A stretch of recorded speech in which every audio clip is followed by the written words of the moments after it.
Motivation is a sugar rush. It gives you energy, but it fades. What if you could act even when you feel nothing? What if the secret to greatness wasn't passion, but the quiet courage to show up when you don't care? The ancients called it virtue. Today we might call it discipline. Stoic discipline is the art of doing without needing to feel. It's the muscle that moves you when inspiration dies, the bridge between who you are and who you could be. In a world that worships motivation, this film is an act of rebellion, an argument for stillness, duty, and mastery. Because you don't need motivation, you need stoic discipline. You wake at 5 a.m. because a YouTube guru told you that's what winners do. Your phone buzzes with notifications, motivational quotes layered over sunrises, fitness influencers screaming, "No excuses," through perfect teeth. You save them all. You feel something stir in your chest, that familiar rush, that sweet promise, today will be different. But we both know how this story ends. By noon, the feeling has evaporated like morning dew under an indifferent sun. The workout you promised yourself becomes tomorrow. The project that would change your life sits untouched. You scroll through more motivation, desperately seeking another hit, another rush to carry you forward. You are not alone in this ritual. You are part of something much larger, a cult that worships at the altar of feeling. Welcome to the modern mythology of motivation, where we've been sold the most elegant lie of our time, that you must feel inspired to act. That emotion precedes motion, that somewhere out there exists the perfect quote, the perfect video, the perfect moment of revelation that will finally, permanently transform you into the person you're meant to be. The motivation industry is worth billions. Every platform, every algorithm, every carefully crafted post is designed to trigger that dopamine response, that brief, intoxicating moment where you believe anything is possible. We've created a digital casino where the currency is inspiration and the house always wins. Because motivation, by its very nature, is designed to fade. Consider the neuroscience. When you consume motivational content, your brain releases dopamine, not from achievement, but from the anticipation of achievement. You get the chemical reward without the action. Your brain, that ancient pattern recognition machine, quickly learns this trick. Why struggle through the discomfort of actual work when you can get the same high from watching someone else's success story? This is the dopamine economy of motivation, and you are both its consumer and its product. But let me tell you about a different way. 2,000 years ago, a slave named Epictetus, his leg broken by his master, discovered something that would shake the foundations of human psychology. He realized that we had it backward. We don't need to feel in order to act. We need to act regardless of feeling. Don't explain your philosophy, Epictetus said. Embody it. Notice what's missing from that statement. There's no mention of feeling inspired, no prerequisite of passion, no requirement for that magical moment when everything clicks. Just the simple, radical act of embodiment, of being what you intend to be, even when, especially when, you feel nothing at all. The Stoics understood what we've forgotten in our age of instant gratification. Feelings are weather. They come and go, shift and change, promise and betray. To build a life on feelings is to build a house on sand. When the storm comes, and the storm always comes, everything collapses. But discipline? Discipline is bedrock. Think about the last time you did something truly meaningful. Not pleasurable, but meaningful. Maybe you held someone's hand through grief. Maybe you finished a project that fought you every step of the way. Maybe you simply showed up to work on a day when every cell in your body screamed to stay in bed. In those moments, were you motivated, or were you something else? something quieter, more solid, more real. The motivation industry doesn't want you to discover this secret. It needs you to stay hungry, stay desperate, stay scrolling. It needs you to believe that the answer is out there, in the next post, the next video, the next productivity hack. It needs you to remain a motivation junkie, forever chasing the dragon of inspiration, forever coming up short. But what if I told you that every moment you spend seeking motivation is a moment stolen from the life you could be building? What if the very act of waiting to feel ready is what keeps you from ever being ready? The Stoics had a word for this, procrastination, the faculty of choice that exists independent of circumstance or emotion. It's the part of you that can choose to act even when everything else rebels. It's the voice that says, I will do this, when every feeling says, I can't. This is not about suppressing emotions or becoming a robot. It's about recognizing that emotions are information, not instructions. They tell you about your internal weather, but they don't dictate whether you leave the house. The cult of motivation has made us weak. It's trained us to be servants of our feelings, waiting for permission from our emotions to begin living our lives. We've become so obsessed with feeling good about doing good that we've forgotten how to simply do good. Tomorrow morning, you'll wake up. The motivational quotes will be there, glowing from your screen, promising transformation. But now you know the truth. They're selling you chains disguised as wings. Every moment you spend consuming motivation is a moment you're not building discipline. Every time you wait to feel inspired, you're choosing the comfort of potential over the discomfort of progress. The revolution begins not with a feeling, but with a choice to act without permission from your emotions, to do what needs doing, regardless of how you feel about it. Welcome to the beginning of your disenchantment. Welcome to the death of motivation. Let's get something straight. You're not lazy. That word, lazy, it's a moral judgment masquerading as a diagnosis. It implies a character flaw, a fundamental weakness in your nature. But laziness, as we understand it, doesn't exist. What exists is something far more interesting and far more solvable: the systematic avoidance of discomfort. Watch yourself closely the next time you procrastinate. Really watch. You'll notice something peculiar. You're not doing nothing. You're incredibly busy avoiding something. You clean your desk, organize your files, respond to non-urgent emails, research the perfect productivity system. You're a whirlwind of activity, all in service of not doing the one thing that matters. This isn't laziness.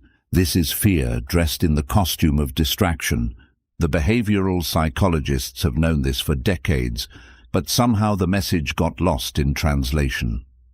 B.F. Skinner discovered that action precedes emotion, not the other way around. When we act afraid, we feel afraid. When we act confident, we feel confident. The feeling follows the behavior like a shadow follows its owner. But we've built our entire self-improvement culture on the opposite assumption. We wait to feel motivated to act motivated. We wait to feel confident to act confident. We wait to feel ready to begin. And in that waiting, we find the perfect excuse for inaction. I'm just not feeling it today. Here's what actually happens in your brain when you face a task you're avoiding. Your amygdala, that ancient alarm system, fires off a warning. Danger, it says. Discomfort ahead. Your prefrontal cortex, trying to be helpful, starts generating stories to justify the alarm. You're not prepared enough. You need more research. Tomorrow would be better. You work better under pressure anyway. These aren't reasons. They're rationalizations. Your brain is doing what brains do best, keeping you safe from perceived threats. The problem is, in our modern world, the threats are largely imaginary. The email won't bite you, the gym won't attack you, the blank page won't kill you, but your brain doesn't know that. It's running software designed for saber-toothed tigers, In a world of spreadsheets, Jean-Paul Sartre, that cheerful existentialist, had a name for this phenomenon: bad faith. We convince ourselves that we have no choice, that we're victims of our circumstances or our feelings, because the alternative, that we're free and therefore responsible, is terrifying. Think about it. If you're truly free to act regardless of how you feel, then every moment of inaction is a choice. Every delayed project, every skipped workout, every important conversation you're avoiding, they're all choices, not failures of motivation, but decisions you're making. This is why freedom terrifies us. As Sartre wrote, we're condemned to be free, and rather than face that terrible freedom, we create elaborate prisons of our own making. We call them not feeling motivated, or being lazy, or waiting for the right moment, but they're all the same thing: the avoidance of the existential weight of choice. But here's where it gets interesting. Once you understand that laziness is just fear of discomfort, and that action creates emotion rather than waiting for it, a new possibility opens up. You can hack your own psychology. You can use your behavior to create your feelings rather than waiting for your feelings to permit your behavior. The Stoics knew this intimately.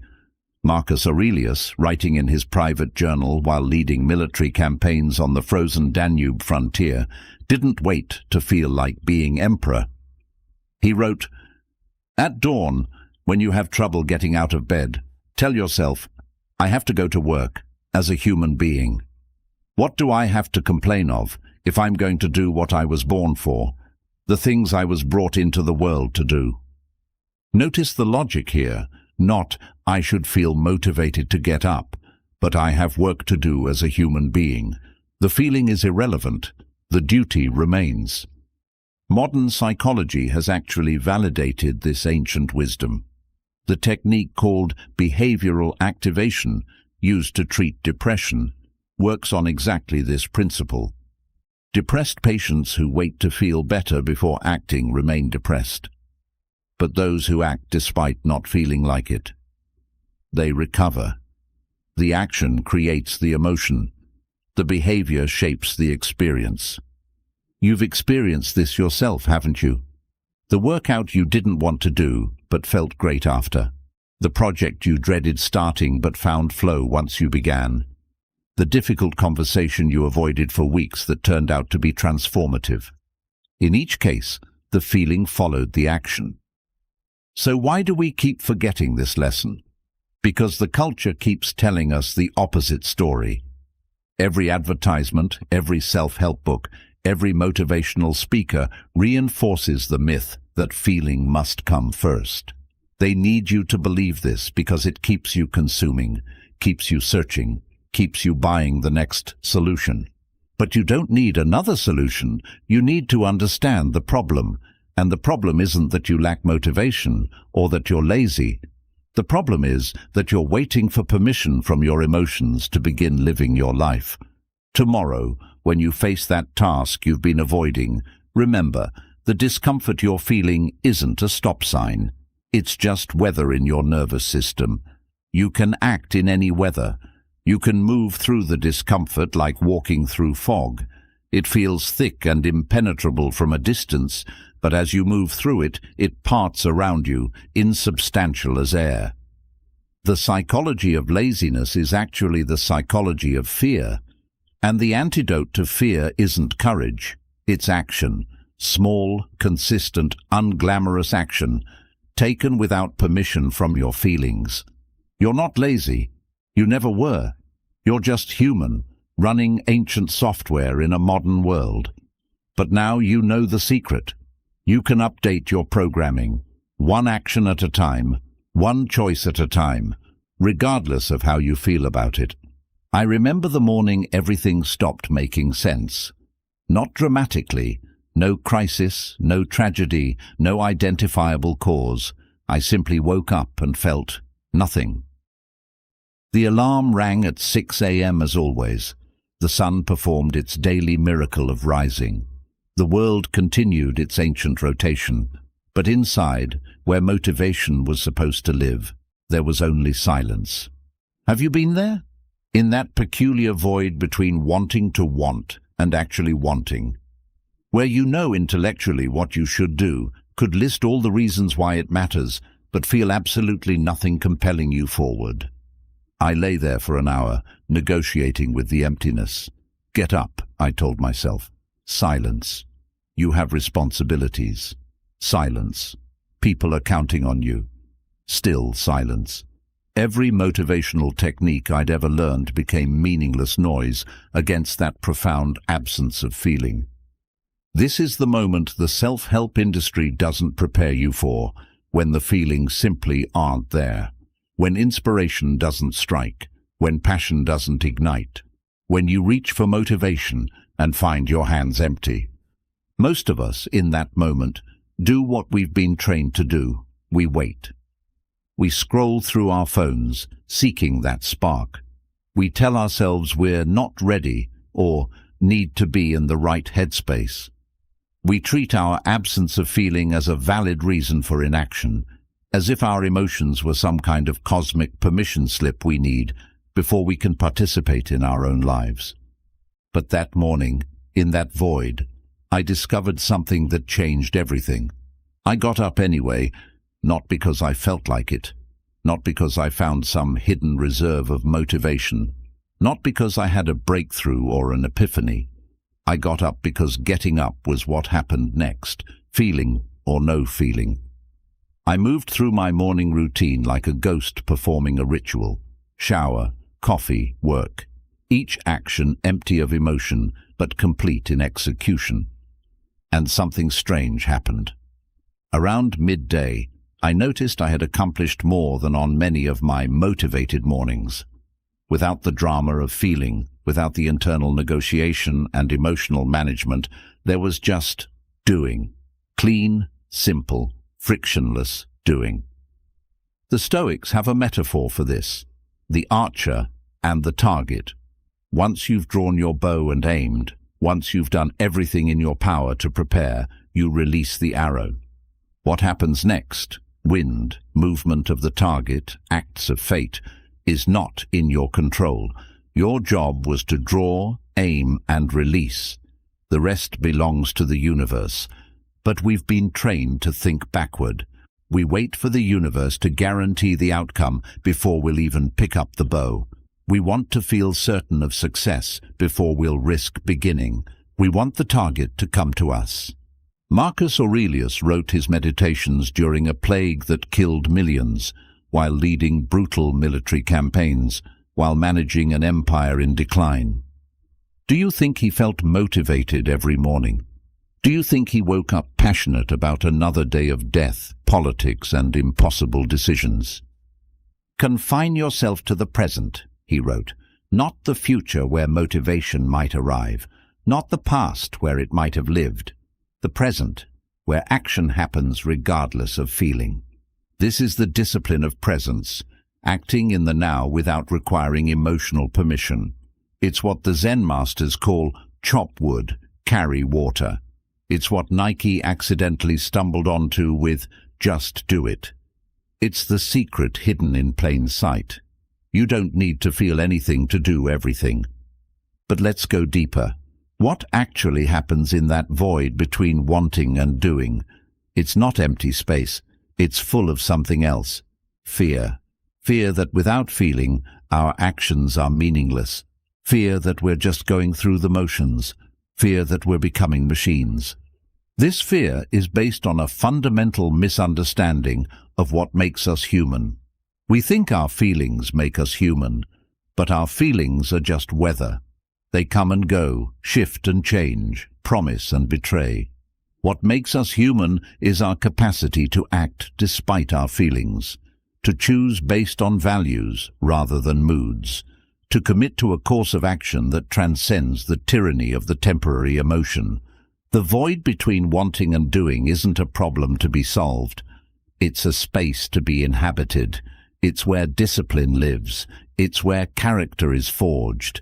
It's where you discover who you really are when the costumes of emotion fall away. That morning when I felt nothing, I discovered I didn't need to feel anything. The absence of motivation wasn't a barrier, it was a doorway. On the other side was a different kind of power, quieter but more reliable than any feeling, the power to act without permission from my emotions. Since then, I've learned to recognize that void not as an enemy, but as a teacher. When feelings fail, and they will fail, regularly and without warning, you have a choice. You can wait for them to return, becoming a passive victim of your own internal weather. Or you can act anyway, discovering that your capacity for action was never dependent on your feelings in the first place. The archer doesn't need to feel inspired to draw the bow. The arrow doesn't need motivation to fly, and you don't need to feel anything to do what needs doing. Draw, aim, release. Let the feeling follow if it wishes. Your job is simpler than you've been told. Just do what comes next. Tomorrow morning, you might wake up feeling nothing. Good. That's your opportunity to discover what you're made of when the makeup comes off. That's your chance to meet yourself without the costume of emotion. That's when you'll learn that feelings were never your fuel. They were just noise you mistook for signal.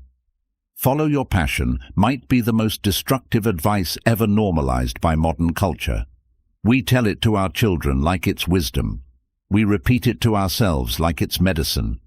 We've built entire industries around helping people find their passion as if it were a lost set of keys, waiting to be discovered under some cosmic couch cushion. But passion is a tyrant dressed as a liberator, and we've handed it the keys to our kingdom.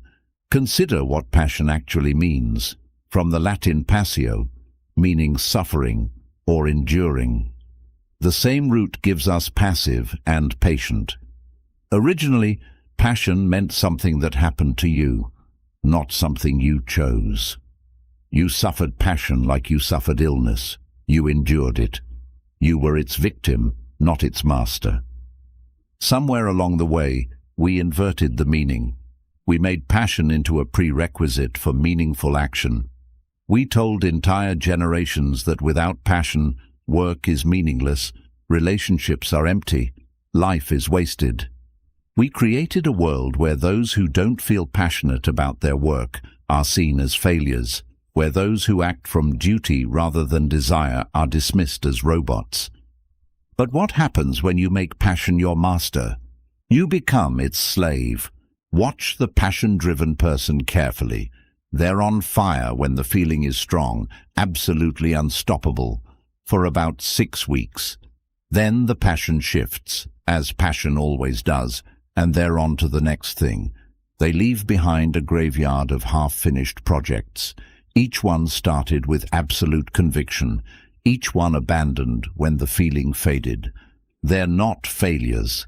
They're victims of a culture that taught them to trust their most unstable guide. I know because I was one of them. I chased passion like an addict chases a high. Web design, photography, writing, entrepreneurship. Each new interest felt like the thing I was meant to do. I would dive in completely, buy all the equipment, read all the books, tell everyone about my new path. And then, inevitably, the passion would fade, the fire would die, and I would be left with expensive equipment and the familiar shame of another abandoned dream. The problem wasn't that I lacked commitment. The problem was that I had committed to the wrong master. I had made passion my guide in a world that requires persistence. Here's what the follow your passion crowd doesn't tell you. Passion is a luxury of the privileged. Tell the single mother working 3 jobs to follow her passion. Tell the immigrant supporting family back home to only do what they love.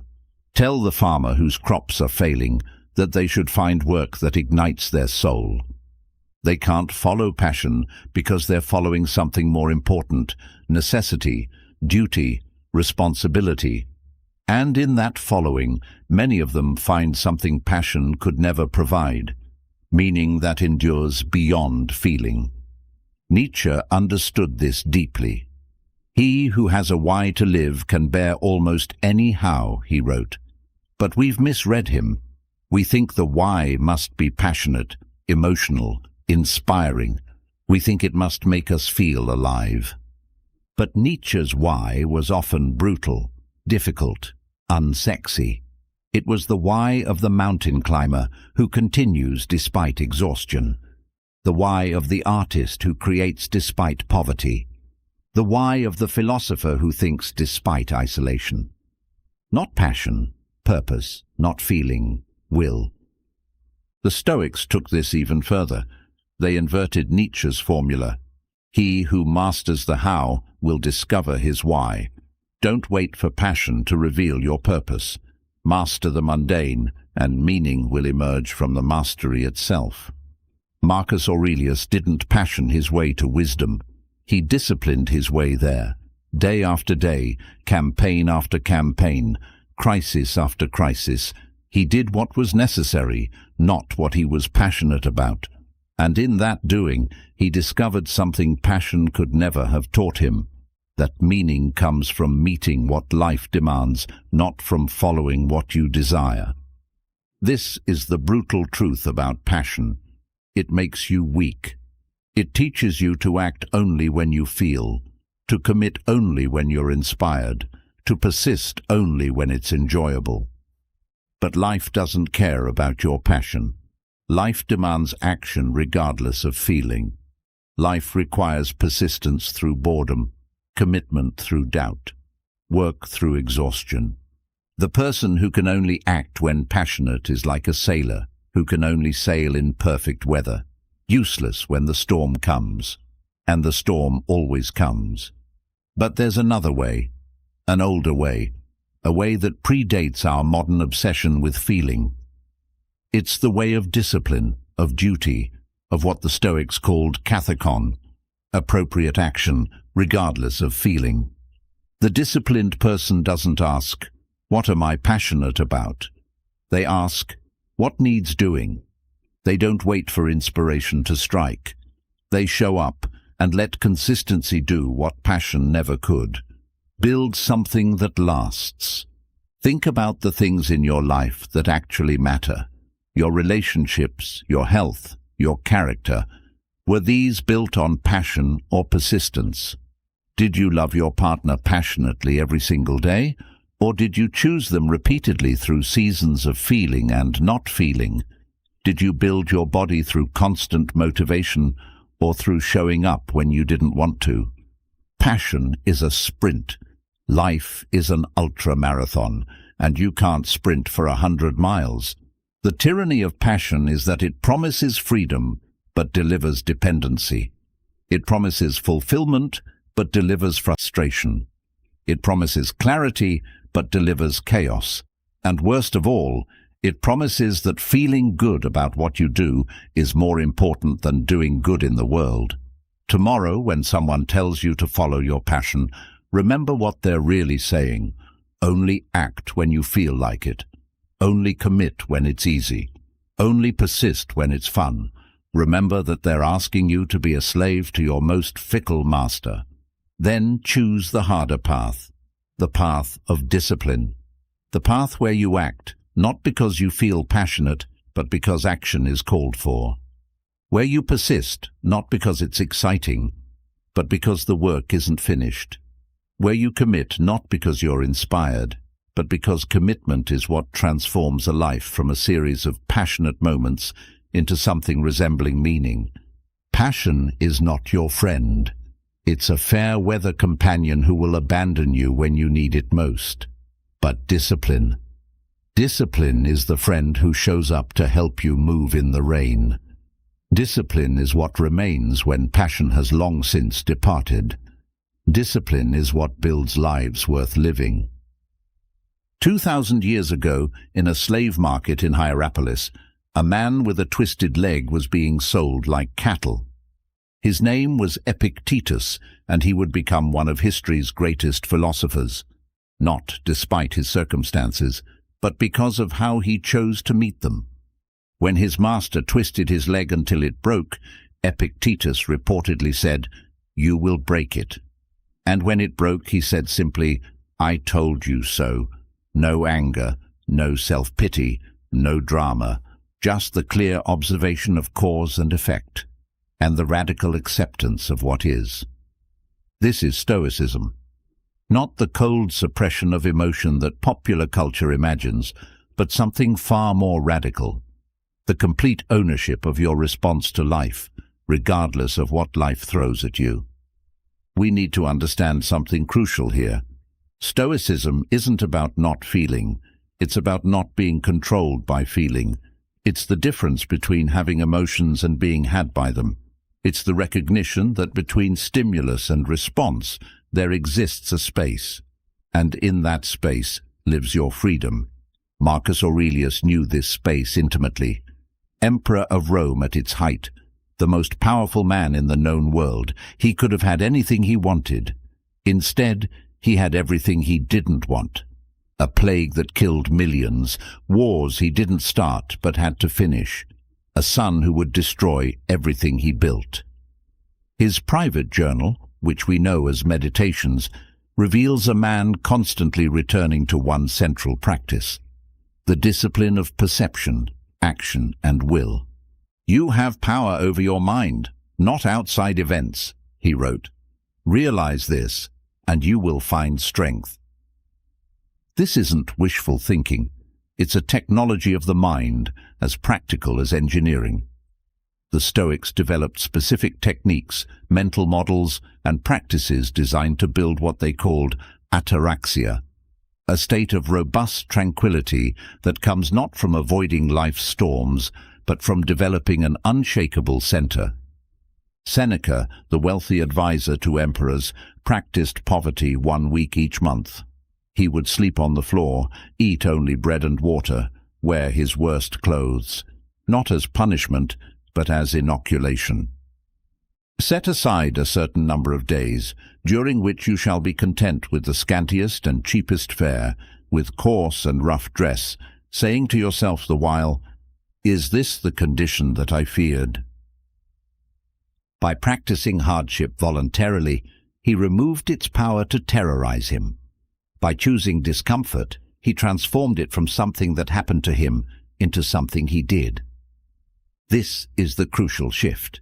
From passive to active, from victim to agent, from "this is happening to me" to "I am working with what happens."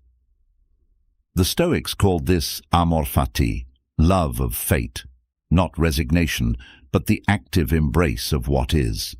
It's the difference between being dragged by life and walking with it. As Epictetus taught, don't demand that things happen as you wish, but wish that they happen as they do happen, and you will go on well. But here's where Stoicism becomes truly revolutionary for our time. The Stoics didn't just accept reality, they used it. Every obstacle became an opportunity to practice virtue. Every setback became a chance to develop resilience. Every loss became a lesson in what truly matters. The impediment to action advances action. What stands in the way becomes the way, wrote Marcus Aurelius. This isn't motivational speaking, it's a complete inversion of how we typically think. We see obstacles as things that prevent us from getting what we want. The Stoics saw obstacles as the very things that develop who we are. Think about what this means for our modern cult of motivation. While everyone else is waiting to feel inspired, the Stoic is already moving. While others are seeking passion, the Stoic is building discipline. While others are avoiding discomfort, the Stoic is using it as fuel. Do what is necessary was the Stoic formula. Not what is passionate, not what is inspiring, not what feels good, what is necessary. And in doing what is necessary consistently, regardless of feeling, something magical happens. The feeling follows. This is why Stoicism is experiencing a renaissance in our time. In a world of infinite options and constant stimulation, we're drowning in possibility and starving for direction. In a culture that worships feelings, we're more anxious and depressed than ever. In an age that promises happiness through consumption, we're discovering that the more we chase happiness, the more it eludes us. The Stoics offer a different path: happiness through virtue, meaning through discipline, freedom through constraint. They teach us that we don't need to feel good to do good, that we don't need motivation when we have principle, that we don't need passion when we have practice. But Stoicism isn't about becoming emotionless. It's about becoming emotionally intelligent. It's about recognizing that emotions are information, not instructions. They tell you about your judgments, your values, your assumptions, but they don't dictate your actions. When you feel angry, the Stoic asks, what judgment am I making that creates this anger? When you feel afraid, what am I imagining that hasn't happened yet? When you feel unmotivated, why am I making my action contingent on my feelings? These aren't just philosophical questions. They're practical tools for living in a world that seems designed to keep us off balance. Every notification, every headline, every social media post is engineered to trigger an emotional response. The Stoics offer us armor against this manipulation, not by suppressing our responses, but by choosing them consciously. Tomorrow morning, you'll wake up. You might feel motivated, you might not. The Stoic doesn't care either way. The Stoic asks only, what is necessary today? What does wisdom demand? What does justice require? What does courage call for? What would temperance have me do? These are the four cardinal virtues of Stoicism: wisdom, justice, courage, and temperance. Notice what's missing from this list: passion, motivation, inspiration, feeling. The Stoics built their entire philosophy on virtues that can be practiced regardless of emotion. This is your invitation to a different way of being. Not the endless chase for motivation, but the steady practice of discipline. Not the tyranny of passion, but the freedom of principle. Not waiting for life to inspire you, but meeting life with what it demands: your full presence, your complete ownership, your unconditional engagement. Every new thing excites the mind, Seneca wrote, but a mind that seeks truth turns from the new and seeks the old. This is that old wisdom, tested in slave markets and imperial palaces, in plague and prosperity, in triumph and catastrophe. It worked then. It works now.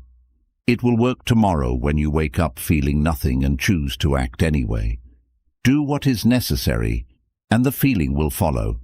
But even if it doesn't, you'll have done what is necessary, and in the end, that's all that matters. Welcome to Stoicism. Welcome to discipline. Welcome to freedom. There's a warrior inside you, not the kind that conquers nations or wins glory in battle. A different kind, older, quieter, infinitely more powerful. This warrior's battlefield is the space between your ears. Their enemy is not another person, but the chaos within.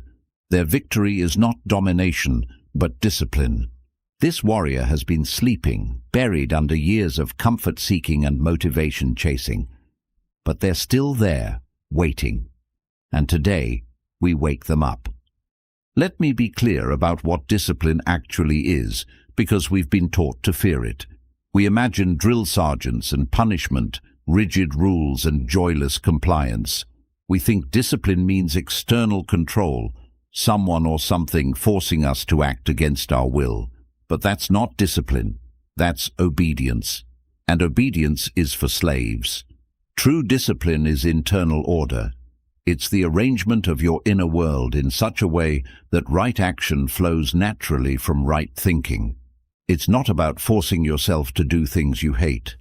It's about restructuring your mind so that what needs doing becomes what you choose to do. The cognitive behavioral therapists stumbled onto this truth while trying to treat depression. They discovered the cognitive triangle. Thoughts influence feelings. Feelings influence behaviors. Behaviors influence thoughts. a perfect circle, each element affecting the others. Most people try to change their feelings directly, an exercise in futility. But change your thoughts or your behaviors, and the feelings follow like obedient dogs. The Stoics knew this 2,000 years before CBT existed. They called it the discipline of desire, the discipline of action, and the discipline of assent.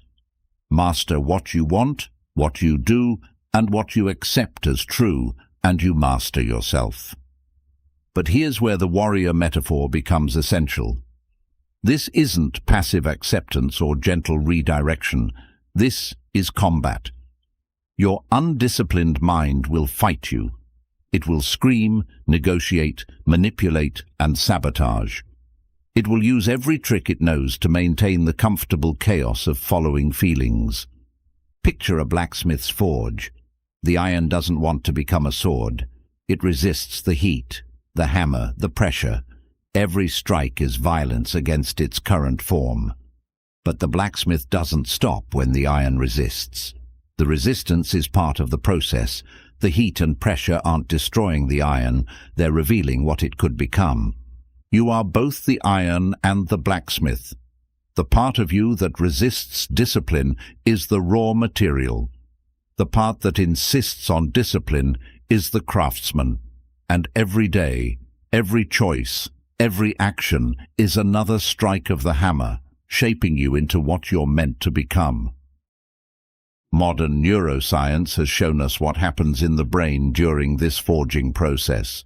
When you act against your immediate impulses, when you choose the difficult over the easy, the necessary over the comfortable, you literally rewire your neural pathways. The prefrontal cortex, your brain's CEO, grows stronger. The connection between impulse and action grows weaker. You're not just building habits. You're rebuilding your brain's architecture, but the warrior within doesn't wait for science to validate what they know through experience. They understand something more fundamental. Every moment of discipline is a victory in an ancient war. The war between what you are and what you could be. Between your lower nature and your higher calling. Between the animal that seeks comfort and the human that seeks meaning. Marcus Aurelius understood this war. Leading the Roman Empire while it crumbled, fighting barbarians on the frontier while fighting despair within, he wrote, "What brings no benefit to, the hive brings none to the bee." Your personal discipline isn't just about you, it's about what you owe to the collective, to the human hive. The warrior within fights not for personal glory, but for universal good.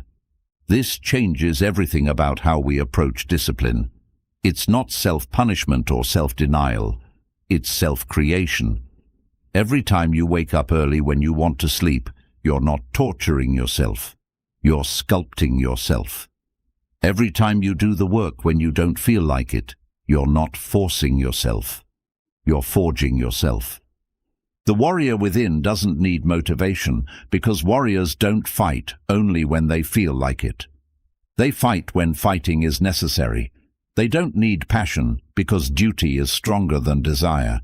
They don't need inspiration because they have something better. Identity. They are warriors. Warriors fight. End of discussion. But here's the crucial insight. The warrior within isn't trying to destroy the parts of you that resist. Those parts, the comfort seeker, the procrastinator, the excuse maker, they're not enemies to be eliminated.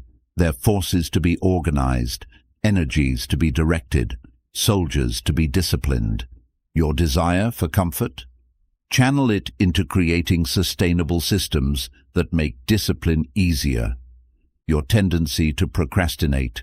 Use it to procrastinate on things that don't matter while you do what does. Your skill at making excuses? Turn it toward making excuses for why you must act rather than why you can't. The Stoic warrior doesn't suppress the human parts of themselves. They organize them. Like a general arranging troops, they put each impulse in its proper place, assign each emotion its proper role, Give each thought its proper weight. This is what Epictetus meant when he said, "No one is free who is not master of himself." The warrior within isn't fighting for conquest, but for freedom. Freedom from the tyranny of impulse. Freedom from the slavery of comfort. Freedom from the chaos of undisciplined thought and action. Tomorrow morning, when your alarm rings, you'll face your first battle of the day. The comfort-seeking part of you will deploy its usual strategies. 5 more minutes. You deserve rest. What's the point anyway? This is your moment. This is when the warrior within either rises or remains sleeping. You don't need to feel warrior-like. You don't need to be inspired by visions of glory. You just need to do what warriors do. Fight the battle in front of them, regardless of how they feel about it. Get up. Not because you want to, but because that's what warriors do. They meet the day weapon in hand, ready or not, motivated or not, afraid or not. They show up to the battle because the battle is here, and they are warriors. The iron doesn't choose to become a sword. But you're not just iron. You're also the blacksmith, the forge, and the fire. You can choose the heat and pressure that transforms you. You can choose to wake the warrior within, and once that warrior wakes, once they taste the freedom that comes from discipline, they never go back to sleep. They become who you really are when all the comfortable lies fall away. They become your truest self, ordered, purposeful, unstoppable. You are completely free. This is the most terrifying truth you'll ever encounter. Jean-Paul Sartre spent his entire philosophical career trying to make humanity face this terror. "Man is condemned to be free," he wrote, "because once thrown into the world, he is responsible for everything he does. No escape clauses, no exceptions, no excuses." We hate this truth so much that we've built entire civilizations to avoid it. We create systems, hierarchies, ideologies, anything to avoid the crushing weight of absolute responsibility. We say, "I had no choice. I was just following orders. That's just how I am. I couldn't help it." Lies, all lies. Comfortable lies, but lies nonetheless. The Stoics and existentialists converge on this point like two rivers meeting at the sea. You are radically, terrifyingly, absolutely free, and therefore you are radically, terrifyingly, absolutely responsible. Every action, every inaction, every excuse, they're all choices, and you own them all. But here's where discipline transforms from burden to liberation. Once you accept total responsibility, you gain total power. Not power over others or over circumstances, but power over the only thing that matters, your response to existence. Viktor Frankl discovered this in the concentration camps. Stripped of everything, family, possessions, dignity, hope, he found the one thing that couldn't be taken. Everything can be taken from a man but one thing, the last of human freedoms, to choose one's attitude in any given set of circumstances, to choose one's own way. This isn't inspirational poster philosophy. This is the hardest truth you'll ever swallow. Because if Frankl could find choice in Auschwitz, what excuse do you have in your comfortable life? If he could exercise freedom in the face of absolute oppression, what's stopping you from exercising it in the face of mild discomfort? The answer is nothing except your own refusal to accept the weight of freedom. Sartre called this refusal bad faith, the lie we tell ourselves to avoid responsibility. We pretend we're things instead of beings. We say, "I'm just not a morning person," as if morning person were a species, not a choice. We say, "I can't help how I feel," as if feelings were weather that happened to us rather than responses we create. Every time you say, "I can't," you're lying. What you mean is, "I won't," or "I choose not to," or "I value something else more." Every time you say, "I have to," you're lying. What you mean is, I choose to because the alternative is worse.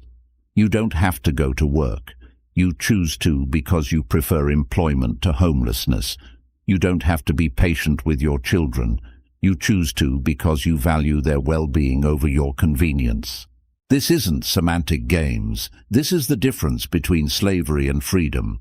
The disciplined person has made peace with this radical freedom. They've stopped pretending they're victims of circumstance, prisoners of personality, slaves to their nature. They've accepted the terrible, beautiful truth. I am choosing this, all of it, every moment.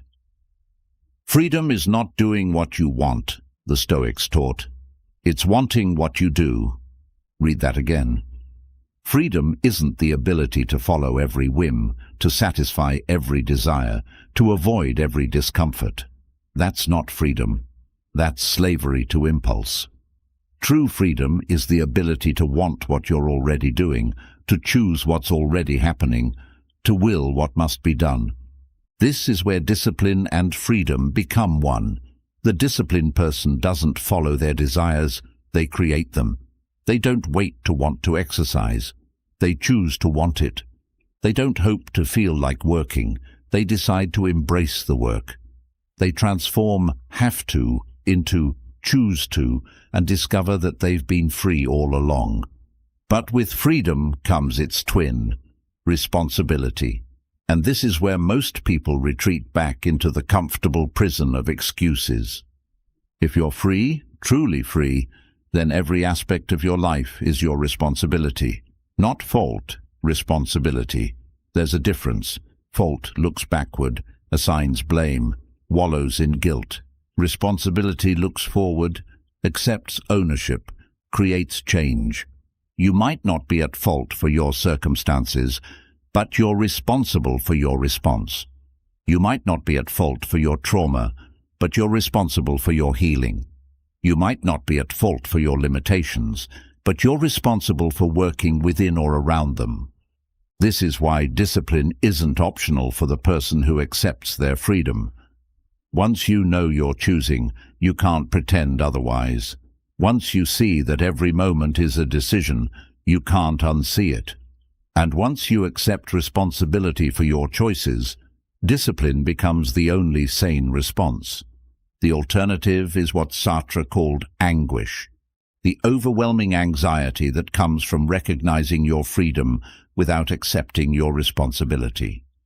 It's the special kind of suffering reserved for those who know they could change but won't, who see their power but refuse to use it, who recognize their freedom but choose to remain enslaved.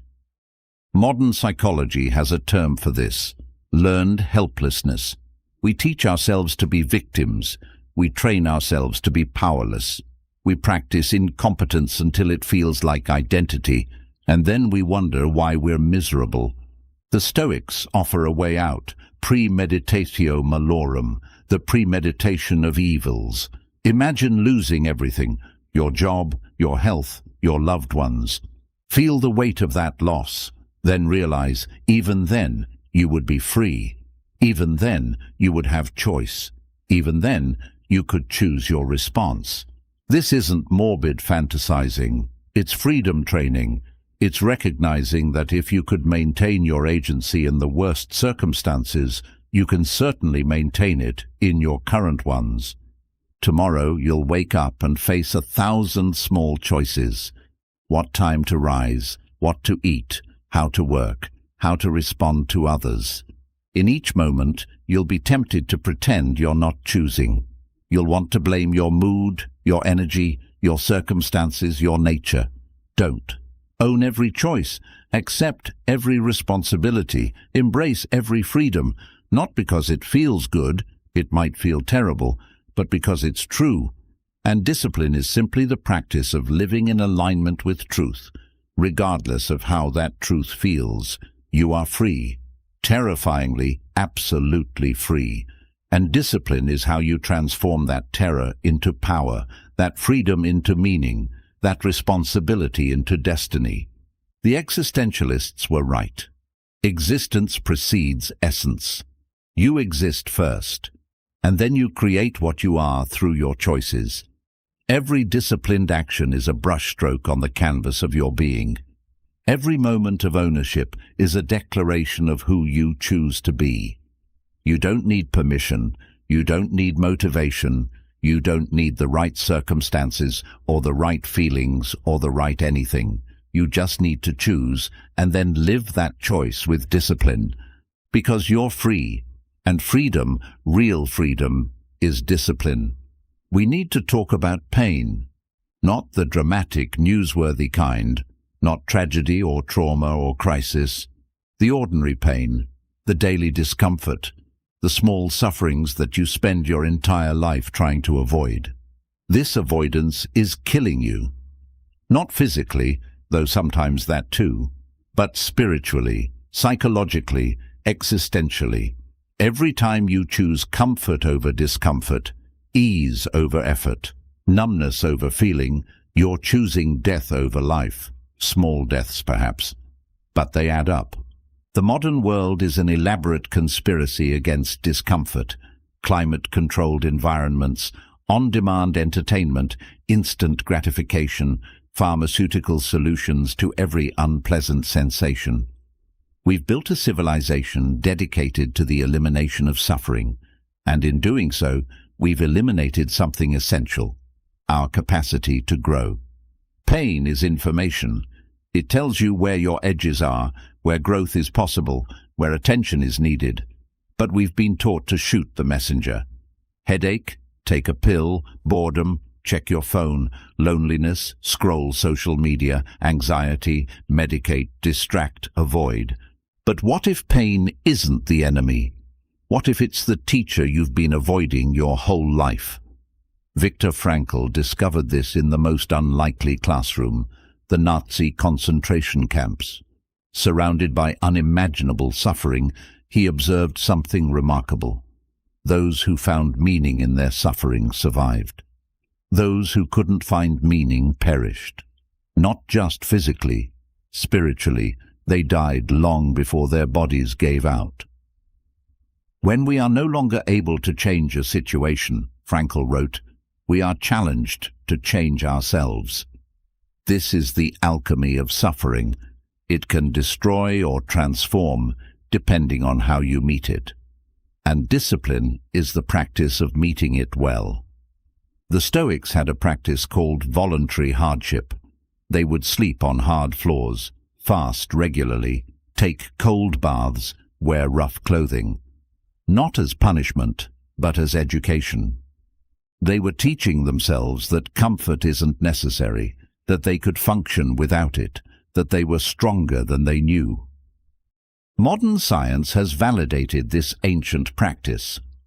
Hormesis, the biological principle that moderate stress makes organisms stronger. Muscles grow through micro-tears. Bones strengthen through impact. Immune systems develop through exposure. And character, that most human of qualities, develops through voluntary encounter with difficulty. But we've forgotten this. We treat all discomfort as trauma, all difficulty as damage, all pain as pathology. We've become so fragile that a slow internet connection feels like suffering, a delayed response feels like rejection, a moment of boredom feels like death. This fragility isn't your fault. You were trained for it. Every advertisement promises to eliminate some discomfort. Every product offers to solve some problem you didn't know you had. Every guru promises a pain-free path to fulfillment. You've been taught that pain is always bad, always to be avoided, always a sign that something is wrong. But pain isn't always a signal to stop. Sometimes it's a signal to pay attention. Sometimes it's a signal to push through. Sometimes it's not a signal at all, just the sensation of being alive in a body, in a world, in relationship with reality. The disciplined person develops what psychologists call distress tolerance, the ability to endure negative emotions without immediately acting to escape them. This isn't masochism, it's maturity. It's recognizing that feelings, even painful ones, are temporary. They rise, peak, and fall like waves. You can surf them or be crushed by them, but you can't stop them from coming. Here's what happens when you stop avoiding pain. You discover it's not what you thought. The anticipation of pain is almost always worse than the pain itself. The story about the pain causes more suffering than the sensation. The resistance to the experience amplifies it beyond its natural intensity. Cold water is the perfect teacher here. Stand before a cold shower, and your mind will generate 1,000 reasons not to enter. It will predict suffering, manufacture excuses, negotiate for comfort. But step in, and what happens? For a moment, there's intensity. Not even pain, really. Just intense sensation. And then, if you don't resist, if you accept, if you breathe and relax into it, something remarkable happens. The sensation remains, but the suffering disappears. You're just a body in cold water. No story, no drama, no problem. This is what discipline teaches, the difference between pain and suffering. Pain is inevitable. It comes with having a body, living in time, caring about anything. But suffering is optional. It's the story we tell about pain, the resistance we offer to reality, the demand that things be different than they are. The disciplined person still feels pain. They just don't add suffering to it. They don't compound the initial discomfort with layers of narrative, resistance, and self-pity. They feel what they feel, and then they do what needs doing anyway. This changes everything about how you approach life. That workout you're avoiding because it's uncomfortable, that's not a reason to avoid it, it's the reason to do it.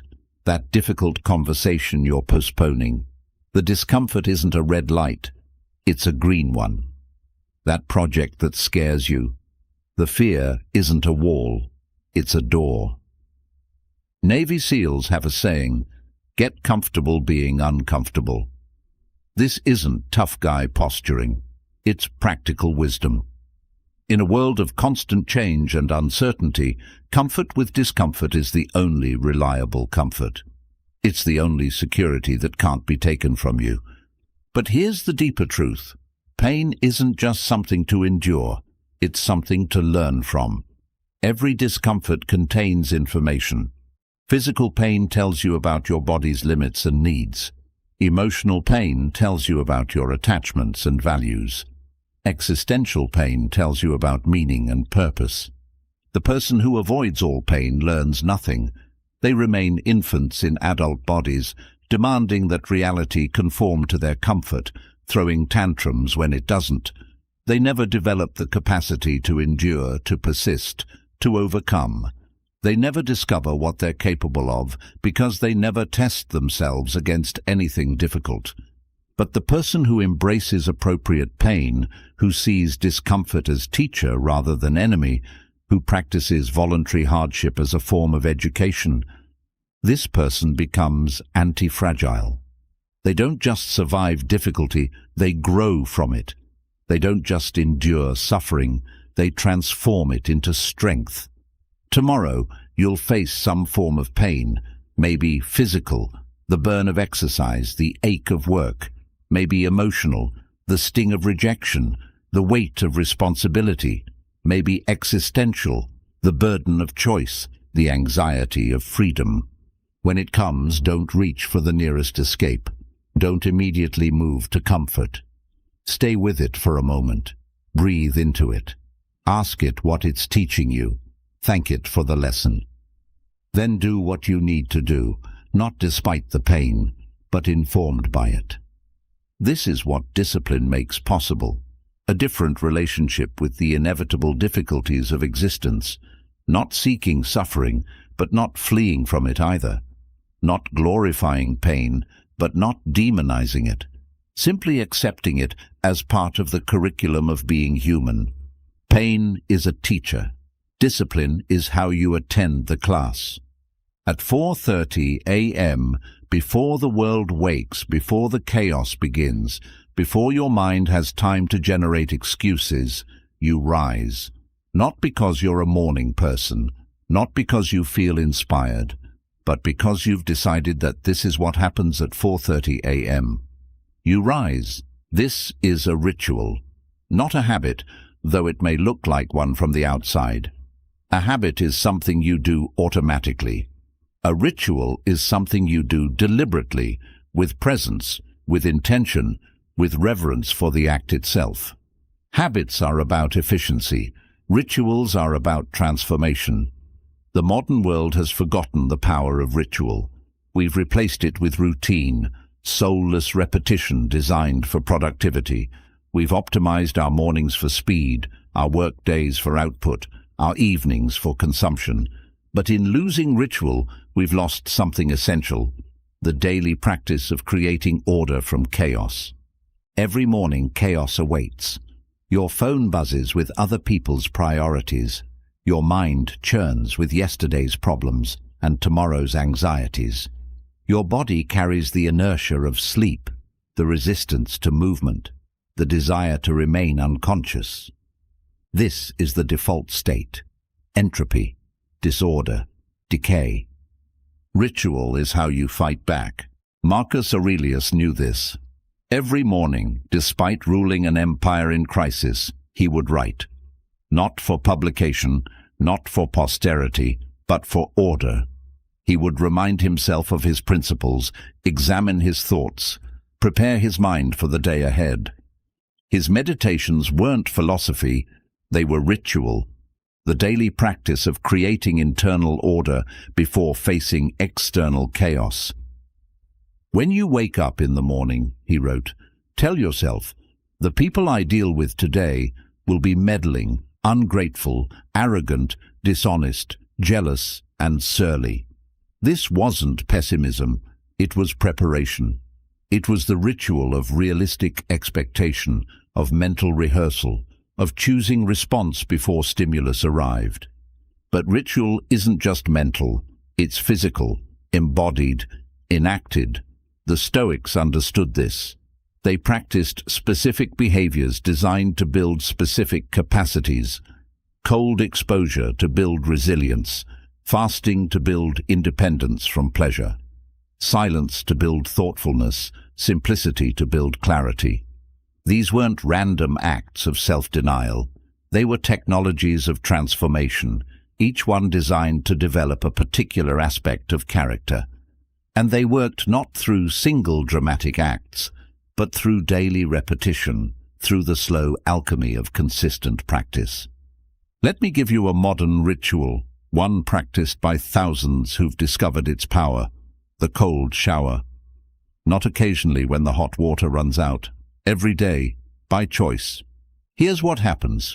You stand before the shower, knowing what's coming. Your mind rebels.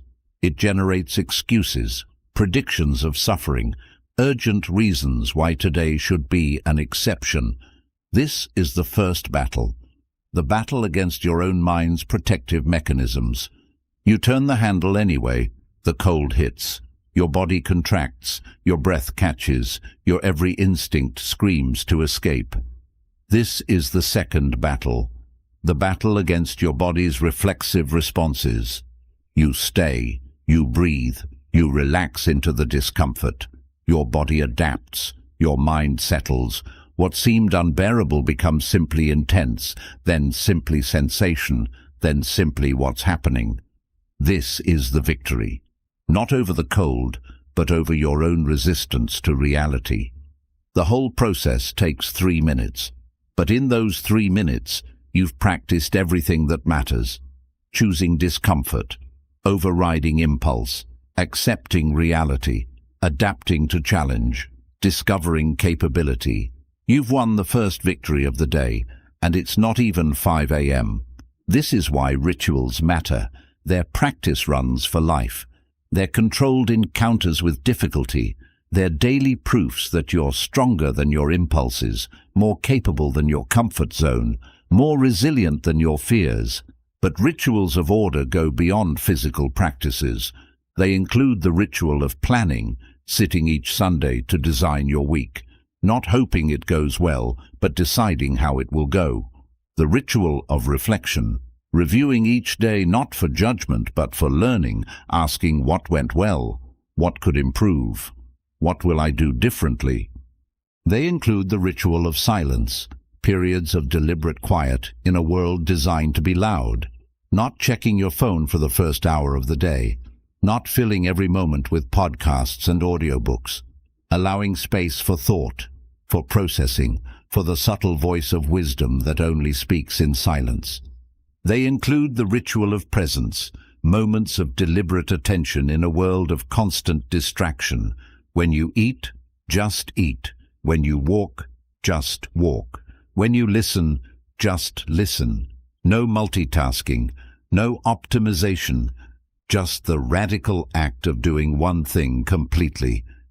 Each morning, you choose your philosophy, not through words, but through actions.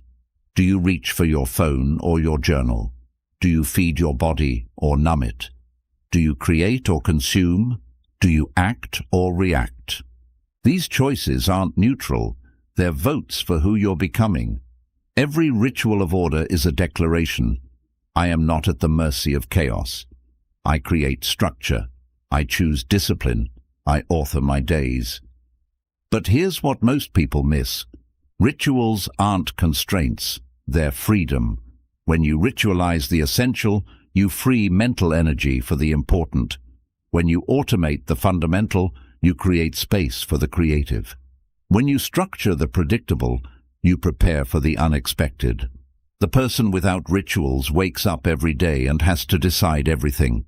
When to rise, what to eat, how to start, where to focus. Every choice depletes willpower. Every decision fatigues the mind. By noon, they're exhausted not from doing but from deciding. The person with rituals has already won half the day's battles before breakfast. They don't decide to exercise. It's what happens at 5 a.m. They don't choose to meditate. It's what happens after movement. They don't deliberate about journaling. It's what happens before work. The decisions are made. The structure is set. The energy is preserved for what matters. But rituals must be chosen, not imposed. They must emerge from your values, not someone else's prescription. The CEO's morning routine might destroy the artist. The athlete's rituals might crush the philosopher. You must design your own architecture of order, built from your own priorities, suited to your own battles. Start small. One ritual. One daily practice that you perform regardless of feeling. Maybe it's making your bed, that simple act of creating order from disorder, of completing something before the day begins. Maybe it's 10 minutes of writing, or 5 minutes of breathing, or 1 minute of gratitude. The content matters less than the consistency. The specific practice matters less than the daily practice. What you're building isn't just a habit, but a relationship with discipline itself. Tomorrow morning, before the world imposes its chaos, you have a choice. You can wake reactive, checking messages, scrolling feeds, letting the day happen to you. Or you can wake ritual, creating order, choosing focus, happening to the day. The first path is easier. The second path is easier to live with. Choose your rituals. Create your order. Build your discipline, not because someone told you to, but because you've decided who you're becoming. And that person, that future self you're creating, they begin their days with intention, with practice, with ritual. They begin with discipline, and discipline begins with how you meet the morning. You've been performing a magic trick your entire life without knowing it. Every morning you wake up and unconsciously decide who to be. Not consciously. That would be too obvious, too uncomfortable. But through 1,000 tiny choices, each one seeming insignificant, you construct yourself. And most days, you construct exactly the same person you were yesterday. But what if you made it conscious? What if you took control of the magic? This is the culmination of everything we've discussed, the merger of ancient wisdom and modern understanding, the bridge between knowing and being. the alchemy that transforms discipline from something you do into someone you are. Neuroscience has shown us something remarkable. Your brain is plastic until the day you die. Every thought creates neural pathways. Every repeated action strengthens synaptic connections. Every disciplined choice literally rewires your brain's architecture. You're not just building habits, you're rebuilding yourself at the cellular level. But the ancients knew this without MRI machines. They called it different names: virtue, character, arete. But they understood the fundamental truth. You become what you repeatedly do, not what you occasionally do when motivated, not what you intend to do tomorrow. What you repeatedly do, regardless of how you feel about it. Aristotle put it simply: we are what we repeatedly do. Excellence, then, is not an act, but a habit. But he undersold it. Excellence isn't just a habit, it's an identity. It's the shift from "I'm someone who sometimes acts excellently" to "I am excellence enacted." This is the transition discipline makes possible, from doing to being. Watch a true master at work. In any field, doesn't matter which. A master chef doesn't think about how to hold the knife. They and the knife are one movement. A master musician doesn't play the instrument. They become the music. A master athlete doesn't perform movements, they embody flow. This isn't mystical, it's neurological. Through thousands of hours of disciplined practice, they've moved skills from conscious processing, slow, effortful, error-prone, to unconscious competence, fast, effortless, precise. They've literally rewired their brains to make excellence automatic. But here's what nobody tells you. You can do this with character itself. Every time you choose discipline over impulse, you're strengthening the neural pathways of self-control. Every time you act, despite not feeling like it, you're weakening the connection between emotion and action. Every time you do what's necessary instead of what's comfortable, you're building the architecture of excellence. The research is unequivocal. The prefrontal cortex, the brain's executive center, grows stronger with use, like a muscle. The more you practice self-control, the easier it becomes. Not through willpower, which is finite and exhausts quickly, but through structural changes in your brain itself. This is why discipline creates freedom rather than constraining it. When excellence becomes automatic, when right action becomes default, when discipline becomes identity, you're no longer fighting yourself. The war is over. You've won by transforming the enemy into an ally. But the transformation goes deeper than behavior. It reaches into the very core of how you understand yourself. Most people believe they have a true self, some fixed identity that they're either expressing or suppressing. They say things like, "That's just not who I am," or "I need to find myself," or "I'm being authentic to my true nature." This is the most limiting belief you can hold, because if you have a fixed self, you can't change. If you are what you are, you're stuck with it. If your nature is determined, discipline is just forcing yourself to act against your identity, an exhausting, ultimately doomed enterprise. But the Stoics and existentialists agree, you don't have a self, you create one. Every moment, through every choice. You're not expressing some pre-existing identity, you're constructing it in real time through your actions. This is the paradox of discipline. Structure creates freedom. By choosing consistent actions, you create a consistent self. By limiting your options, you expand your capabilities. By constraining your behavior, you liberate your potential. Think of water. Unconstrained, it spreads thin, evaporates, disappears. But channeled through a narrow canyon, it cuts through solid rock. Focused through a tiny nozzle, it can slice steel. The constraint doesn't diminish the water's power. It reveals it. You are the water. Discipline is the channel. Without it, you spread thin across 1,000 possibilities, never accumulating enough force to cut through anything significant. With it, you become unstoppable. This isn't about becoming a robot or losing your humanity. It's about becoming more fully human. Because what makes us human isn't our ability to feel. All animals feel. What makes us human is our ability to choose action independent of feeling, to commit to values that transcend momentary emotion, to build something larger than our impulses. The shift happens gradually, then suddenly. One day you realize you're no longer forcing yourself to exercise. You're someone who exercises. You're no longer making yourself work.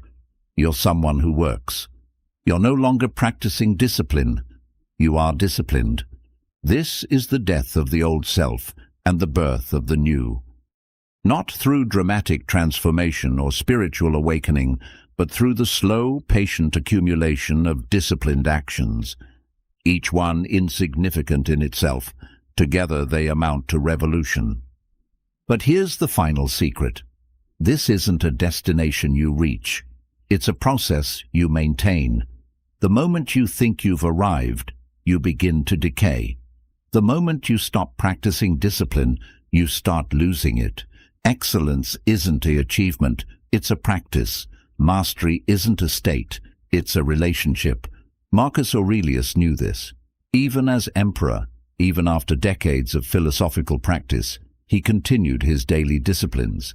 He knew that character, like muscle, atrophies without use, that wisdom, like skill, fades without practice, that discipline, like love, requires daily renewal. You are not your emotions, he reminded himself. You are your actions. This isn't a rejection of emotion. It's a proper ordering. Emotions inform but don't control. They're weather you experience, not commands you obey. They're part of your experience but not your identity. Your identity is what you do consistently. Your character is what you choose repeatedly. Yourself is what you create daily through disciplined action. Tomorrow, you'll wake up and perform the magic trick again. You'll construct yourself through 1,000 small choices. But now, you know the secret. Now you see the mechanics. Now you can choose consciously what you've been creating unconsciously. Will you construct the same person you were yesterday? Reactive, comfort-seeking, motivation-dependent? Or will you build someone new, disciplined, purposeful, free? The choice is yours. It always has been. Discipline just makes it conscious. And consciousness, combined with consistent action, is the most powerful force in the human universe. It's the force that turns animals into humans, humans into heroes, heroes into examples for all who come after. You don't need motivation for this transformation. You don't need to feel ready. You don't need perfect circumstances or ideal conditions or anyone's permission.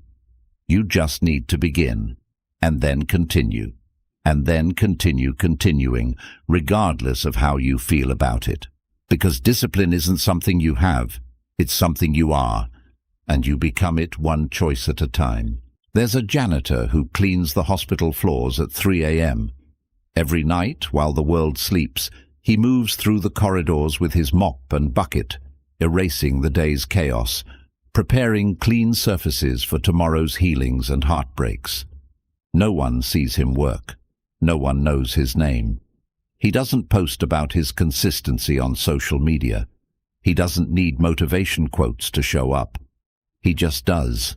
He is a hero. Not the kind we celebrate, but the kind we depend on.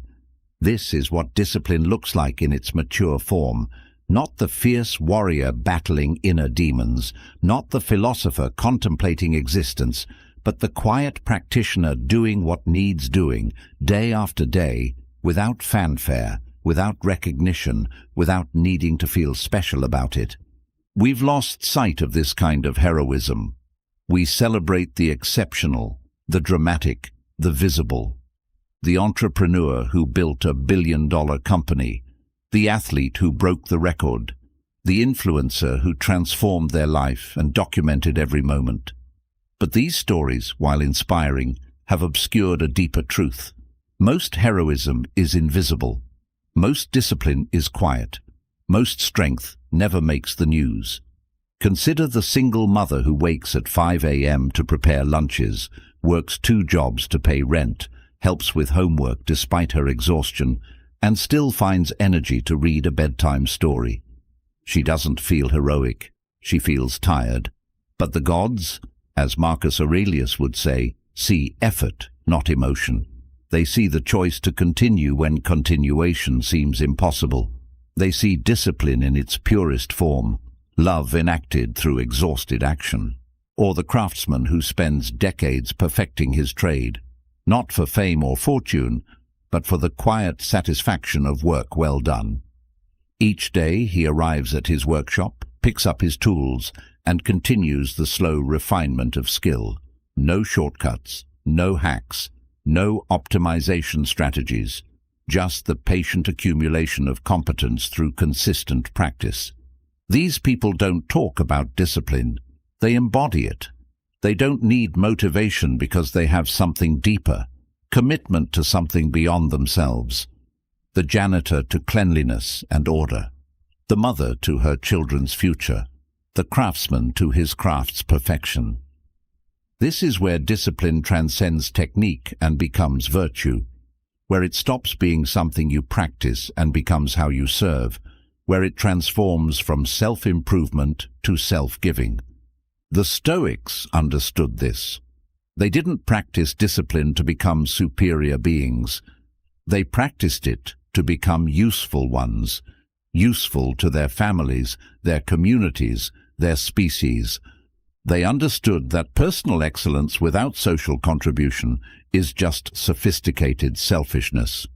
What brings no benefit to the hive brings none to the bee, Marcus Aurelius wrote. Your discipline isn't just about you.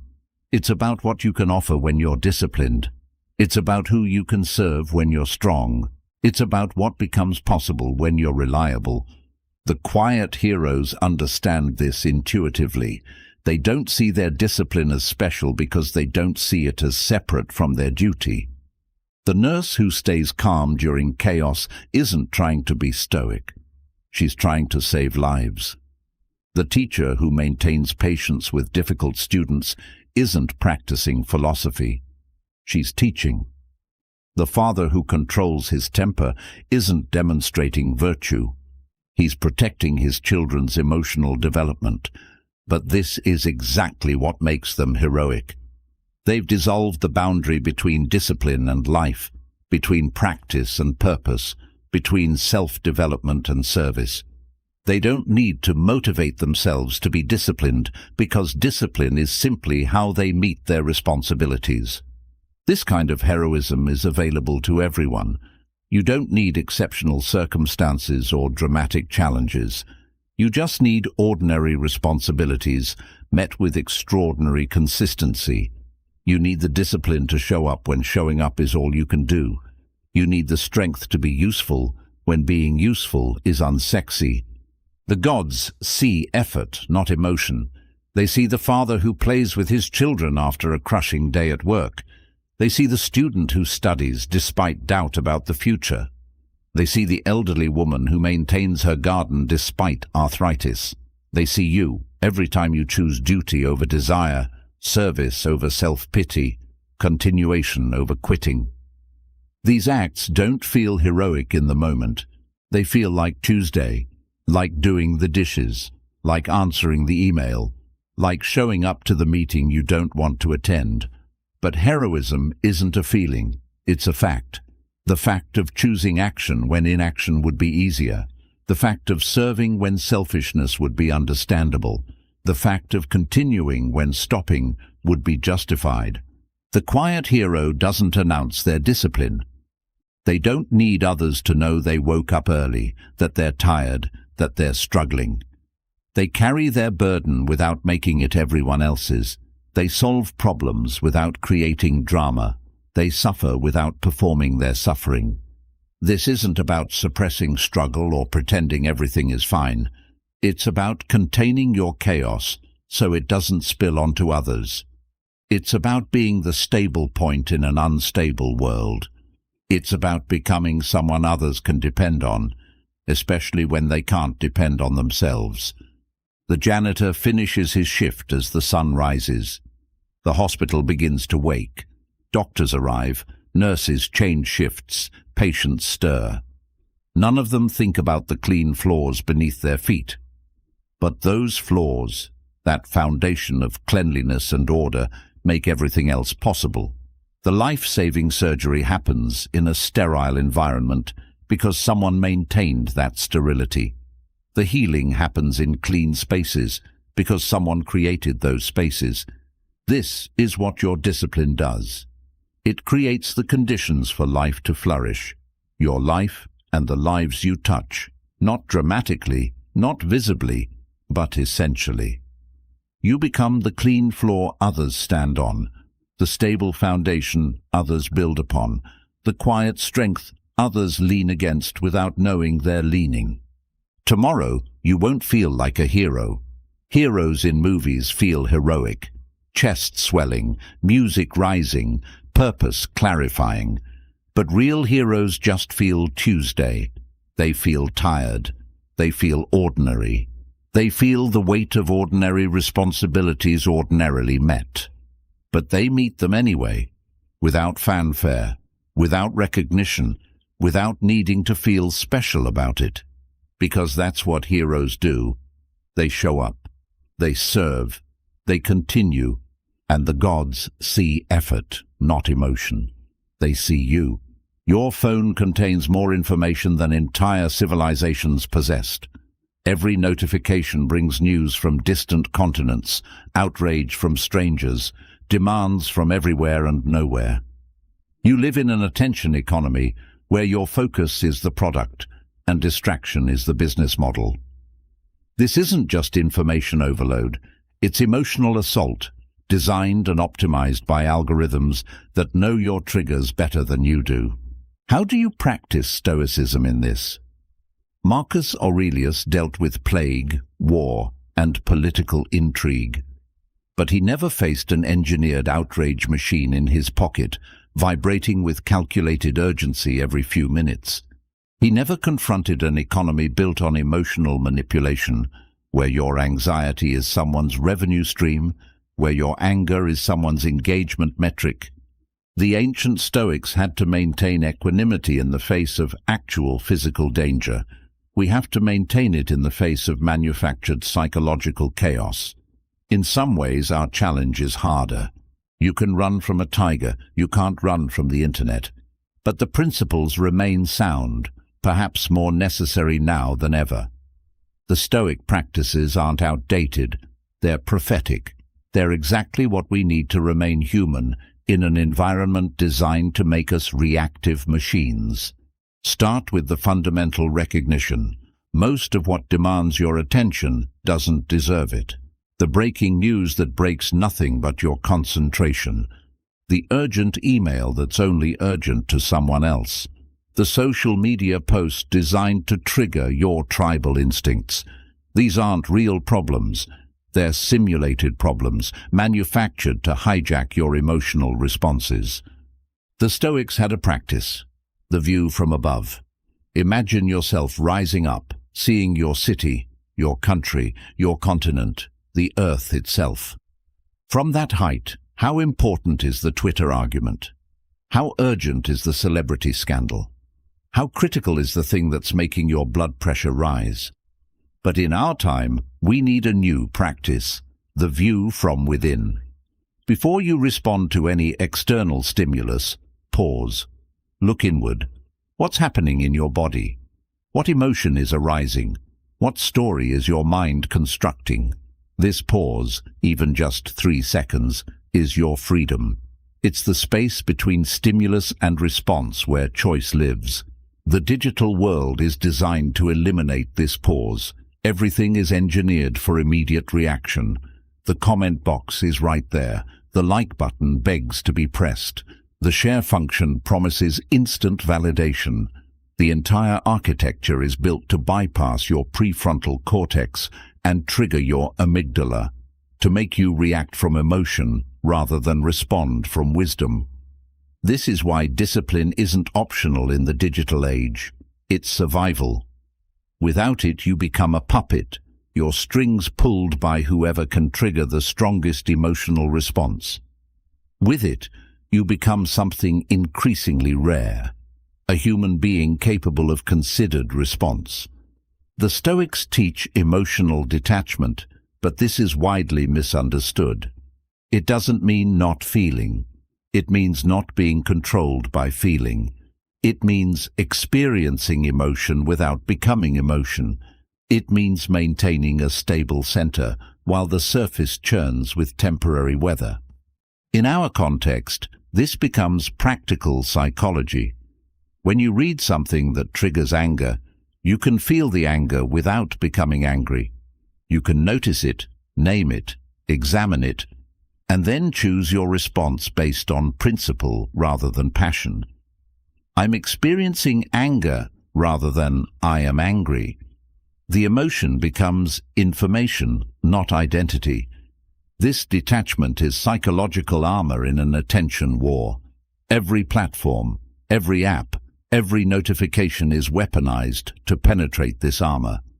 They use your own psychology against you, your need for validation, your fear of missing out, your tribal loyalties, your status anxieties.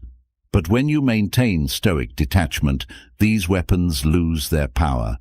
You can observe them without being wounded by them. The discipline to stay human amidst the noise requires specific practices. First, boundaries. The Stoics controlled what entered their minds through selective attention. We must be even more rigorous. This means specific times for checking messages, not constant availability. It means curating your inputs, not consuming whatever the algorithm serves. It means choosing silence over stimulation, especially in the morning and evening when your mind is most vulnerable. Second, perspective. Every crisis presented to you through a screen is simultaneously the most important thing in the world and completely irrelevant to your actual life. The war in a distant country matters immensely to those living it, and not at all to your ability to be kind to your neighbor. The political scandal is both a genuine problem and not your problem to solve through angry posting. Third, purpose. In a world of infinite distraction, only clear purpose provides direction.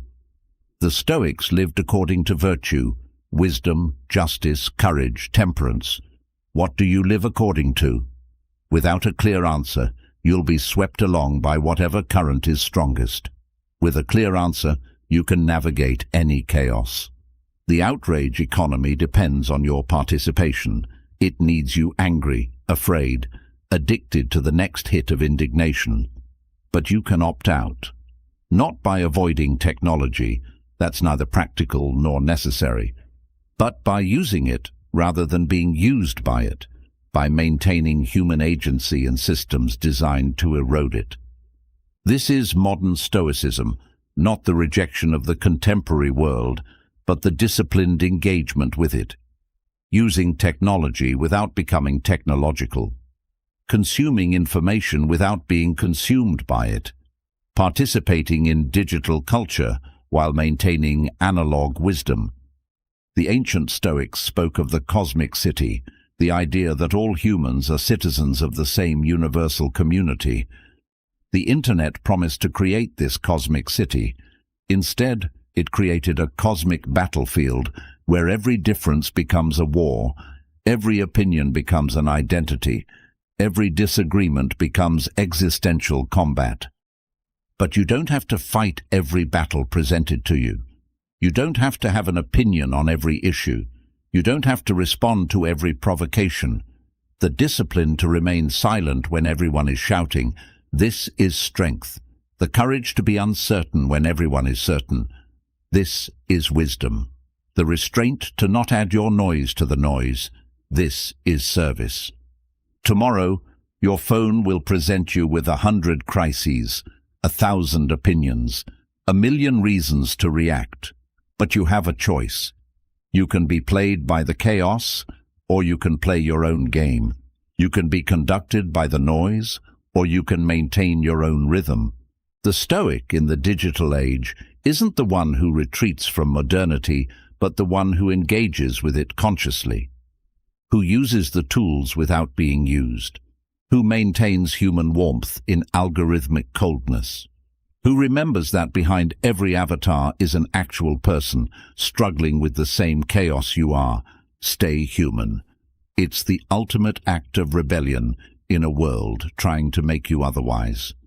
There's a particular quality of light that appears when you're doing exactly what you should be doing. Not what you want to be doing, not what you're passionate about, but what the moment requires. It's subtle. You might miss it if you're looking for fireworks. But once you learn to recognize it, you understand what happiness actually is. We've been sold a lie about joy. We think it comes from excitement, from novelty, from getting what we want. We chase peak experiences, optimal moments, flow states. We measure our lives by their highs, forgetting that peaks by definition cannot be sustained. What goes up must come down. What inflates must deflate. What excites must eventually exhaust. But there's another kind of joy, quieter, but infinitely more sustainable. The joy that comes from alignment, from being where you should be, doing what you should do, serving as you should serve. Not because it's thrilling, but because it's right. Marcus Aurelius knew this joy. In the middle of managing a plague-ridden empire, fighting endless wars, dealing with betrayal and loss, he wrote, "To act rightly is enough. Not to act rightly and be rewarded. Not to act rightly and feel good, just to act rightly. The rightness itself is the reward." This is incomprehensible to our achievement-obsessed culture. We need outcomes, metrics, recognition. We need to know that our right action led to right results. We need the universe to validate our choices with success. But the Stoic discovers something revolutionary. The act itself is the outcome. The discipline itself is the reward. The alignment itself is the joy. Watch someone absorbed in meaningful work, not passionate work, meaningful work. The nurse changing bedpans isn't passionate about bedpans, but watch her face when she makes a suffering patient comfortable. That's not excitement. It's not happiness in any conventional sense. It's something deeper, the satisfaction of duty well performed, of being useful where usefulness is needed. This joy doesn't depend on results. The farmer plants knowing that drought might destroy the crop. The teacher teaches knowing that students might forget everything. The parent loves knowing that children might disappoint. But they plant, teach, and love anyway, because that's what farmers, teachers, and parents do. The duty itself provides the meaning, regardless of outcome. Existentialism and Stoicism converge here in a profound synthesis. Doing is meaning. Not doing in order to achieve meaning, but the doing itself as the source and substance of meaning. When you act in alignment with your role, your values, your understanding of necessity, you don't need external validation. The validation is intrinsic to the act. This resolves the modern crisis of meaning. We keep looking for our purpose as if it's hidden somewhere, waiting to be discovered. We take personality tests, attend workshops, read books about finding our passion. But meaning isn't found. It's enacted. It doesn't exist in potential. It exists in practice. You don't have a purpose. You do a purpose. And what is that purpose? Look around. What needs doing? What role are you already playing? What responsibilities have already chosen you? Parent, partner, professional, neighbor, citizen, human. These aren't limitations on your true purpose. They are your purpose, waiting to be fully inhabited. The joy of duty is the joy of dissolution. The ego dissolves into the role dissolves into the action dissolves into necessity. You stop asking, "What do I want?" and start asking, "What's needed?" You stop wondering, "What would make me happy?" and start knowing, "What must I do?" This isn't self-sacrifice in any tragic sense. It's self-realization in the deepest sense, because your true self isn't some hidden essence waiting to be expressed. It's the accumulation of your actions, the sum of your choices, the pattern of your service. You become yourself through doing your duty, not despite it. The parent who wakes to comfort a crying child at 3 a.m. doesn't feel joyful in any conventional sense. They feel tired, perhaps frustrated, certainly wishing they could sleep. But underneath that surface experience, if they're paying attention, they might notice something else.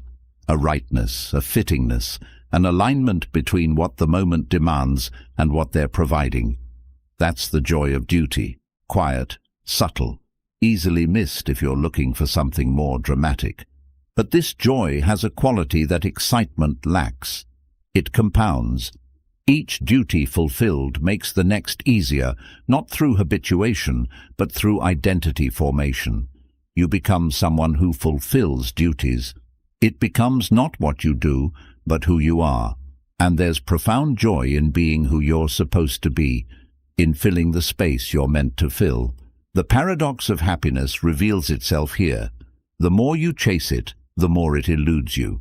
But when you stop chasing and start serving, it appears unbidden, not as fireworks, but as warmth, not as excitement, but as contentment, not as passion, but as peace. Natural desires are limited, Epicurus taught, but those which spring from false opinion have no stopping point. The desire for happiness is infinite when you seek it in achievement, acquisition, or experience. But when you seek it in alignment, in doing what you should do, being who you should be, it's immediately available. Every moment offers an opportunity for this kind of joy. Every duty is a doorway to it. Tomorrow, you'll face obligations that feel like burdens, the work that pays bills but doesn't inspire, the chores that never end, the responsibilities you didn't choose but can't escape. You can meet them with resentment, wishing you were doing something else, someone else, somewhere else. Or you can meet them with presence, recognizing that this duty, this moment, this necessity is your current assignment from existence, not a barrier to your real life, but your real life, not a distraction from your purpose, but your purpose made manifest. When you shift this way, from resistance to alignment, from have to get to, from burden to assignment, something shifts in the quality of your experience. The task doesn't become easier, but you become equal to it. The duty doesn't become pleasant, but you find pleasure in fulfilling it. This is the joy available to everyone, in any circumstance, at any moment. Not the joy of getting what you want, but the joy of wanting what you're already doing. Not the joy of optimal conditions, but the joy of optimal response to actual conditions. To act rightly is enough. The rest is commentary. The phone call comes at 2 a.m. The diagnosis arrives on a Tuesday. The job ends without warning. The person you cannot imagine living without is suddenly gone. These are the moments when philosophy meets reality, when all your discipline training faces its ultimate test. When the world burns, who do you become? Not if the world burns. When? Because it will. Not dramatically, perhaps, not all at once, but in pieces. Your world will burn in stages. Losses accumulating, certainties crumbling, securities evaporating. This isn't pessimism, it's arithmetic. Everything you have will eventually be taken. Everyone you love will eventually leave or be left. Every structure you build will eventually collapse. The Stoics didn't practice discipline to prevent this burning. They practiced it to remain standing while the flames rose around them. Seneca lost his wealth, then his position, then his life, all at the whim of a mad emperor. Epictetus was enslaved, his leg deliberately broken by his master. Marcus Aurelius lost multiple children, watched his empire face plague and invasion, saw his own son become everything he fought against. They didn't transcend suffering, they transformed it. This is where Stoicism reveals its deepest teaching, amor fati, love of fate. Not resignation to what happens, but the active embrace of it. Not, this happened and I must accept it, but, this happened and it is mine to use. When my father died, I discovered the difference between theoretical philosophy and lived experience. All my Stoic training, all my disciplined practice, all my mental preparation, none of it prevented the grief. The grief came like a force of nature, overwhelming, undeniable, absolute. But the training gave me something else, the ability to grieve without being destroyed by grief, to feel the pain without becoming the pain, to let the waves crash over me without being swept away. This is the discipline of acceptance, not the acceptance of defeat, but the acceptance of reality as the raw material for response. Every loss becomes a lesson in what cannot be lost. Every ending becomes education in what endures. Every death becomes instruction in what lives. Viktor Frankl, in the concentration camps, discovered that even when everything is taken, one thing remains, the ability to choose your response. But this isn't a consolation prize. It's the ultimate power, because your response is the only thing that's ever truly been yours. Everything else, your possessions, your positions, your people, they were on loan. Your response is the only thing you own, absolutely. When the world burns, you discover what doesn't burn, not your ego. That's often the first casualty. Not your plans, they turn to ash. Not your illusions, they evaporate in the heat.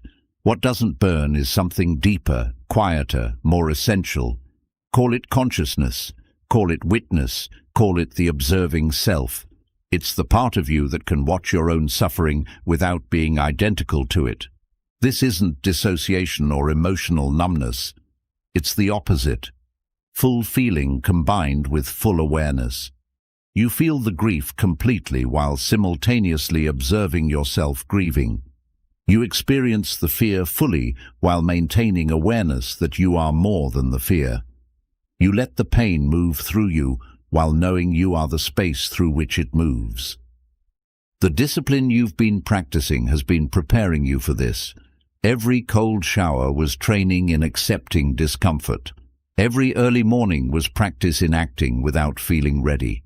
Every difficult conversation was rehearsal for harder truths. You've been building the strength to stand in fire. But here's what nobody tells you about catastrophe. It clarifies. When the non-essential burns away, you see clearly what remains. When the trivial becomes impossible, the important becomes obvious. When the future disappears, the present becomes vivid. The burning world becomes your teacher, showing you through destruction what is indestructible. The Stoic calm under pressure isn't about not feeling pressure. It's about feeling it fully while maintaining your center. Like a tree in a storm, the branches whip and bend, the leaves tear away, but the trunk remains rooted. The storm is real, the damage is real, but something essential endures. This isn't about being strong for others, though others may need your strength. It's about discovering that you are not your circumstances, not your losses, not your pain. You are the consciousness that experiences these things, and consciousness itself cannot be harmed by what it observes. When my father died, people said, "Be strong." But strength wasn't what was needed. What was needed was presence, the ability to be fully there with the loss, neither running from it nor drowning in it. The discipline to feel without being overwhelmed, the courage to continue without knowing how. Amor fati doesn't mean loving suffering, it means loving reality, including its difficult parts. It means recognizing that the same force that gives also takes, that creation and destruction are movements of the same dance. It means saying yes to existence in its totality, not just its pleasant portions. Tomorrow, or next month, or next year, your world will burn in some way. Small burns or large ones, sudden flames or slow smoulders. When it happens, you'll have a choice. You can rage against the burning, exhaust yourself fighting fires that can't be fought. Or you can stand in the flames and discover what doesn't burn. The discipline you practice today is preparation for that standing. Every small acceptance trains you for larger acceptances. Every minor disappointment teaches you that disappointment is survivable. Every loss shows you that losing doesn't mean being lost. When the world burns, and it will, you don't need to be ready. Nobody is ever ready for real loss. You just need to meet it with everything you've practiced, everything you've learned, everything you've become through your discipline. The flames will rise, you will remain, not unchanged. The fire changes everything it touches, but undefeated, still standing, still choosing, still responding from depth rather than surface, from principle rather than panic, from the part of you that watches the burning rather than the part that burns. This is the ultimate test of discipline, not preventing catastrophe, but remaining human within it. Not avoiding suffering, but transforming it into wisdom. When the world burns, you become who you've been practicing to be. Here, now, in this moment before the conclusion, let's stop. Not stop reading, stop rushing. Stop anticipating what comes next. Stop treating these words as steps towards somewhere else. Be here, in this sentence, in this breath you're taking right now. This is the still point, the eye of the hurricane, the center that holds while everything spins. You've been circling it throughout this entire journey, through the death of motivation, through the birth of discipline, through the fire and the burning. Now we arrive at what was always here: silence, breath, awareness. Sit straighter as you read this. Feel your spine extend, your shoulders settle. Notice the weight of your body in the chair, the temperature of the air on your skin. This isn't philosophy anymore. This is physics, the actual presence of being alive, right now, requiring nothing but attention. The ancient Stoics called this prosos, continuous attention, full presence, complete awareness, not as a peak experience to be achieved, but as the ground state to which you return. Again and again, between thoughts, between actions, between breaths. Your breath is happening now. It doesn't need motivation. It doesn't require discipline. It simply occurs, a perfect demonstration of necessary action without emotional prerequisite. In, out, in, out. The universe breathing through you, as you, regardless of how you feel about it. This is what we've been building toward. Not a new way of doing, but a new way of being, or rather, the oldest way, the simplest way, temporarily obscured by the noise of modern existence, but always available, always here, waiting in the pause between heartbeats.